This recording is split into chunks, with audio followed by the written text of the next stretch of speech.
کراچی کے ساحل پر پھنسے جہاز کو نکالنے کا آپریشن کامیاب قرار۔ 48 دن تک ساحل پر پھنسے رہنے والا جہاز 3 نوٹیکل سپیڈ سے چلنے لگا۔ جہاز کے رسے ٹوٹنے پر بھی واپسی کا کوئی امکان موجود نہ تھا۔ 21 جولائی کو جہاز کراچی کے ساحل پر پھنس گیا تھا۔ سندھ جھوٹے ڈومیسائل PRC بنانے والوں کے خلاف کارروائی کا فیصلہ۔ وزیر اعظم سندھ نے کہا کہ 432 میں سے 154 ڈومیسائل مشکوک ظاہر ہوئے۔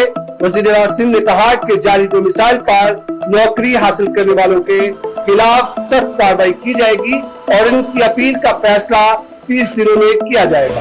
تاکہ سرکاری تعلیمی اداروں میں اساتذہ کے لیے ڈریس کوڈ لاگو کر دیے گئے۔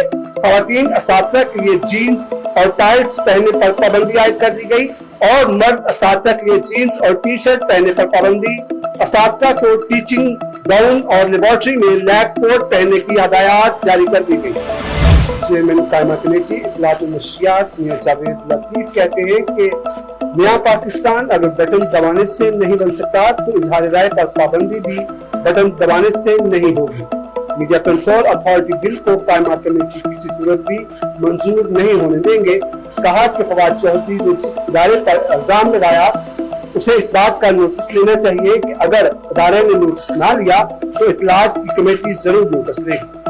یوم دفاع کے موقع پر آرمی چیف نے فیک نیوز کو ملک کی سلامتی کے لیے خطرہ قرار دے دیا۔ مزید کہا کہ آزادی صحافت کو سب سے بڑا خطرہ زرد صحافت سے ہے۔ پنجاب بیوروکریسی میں پھر سے رد و بدل۔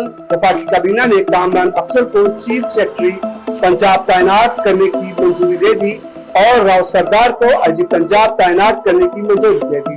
دونوں افسران کو وزیر اعلیٰ پنجاب کی سمری پر تعینات کیا۔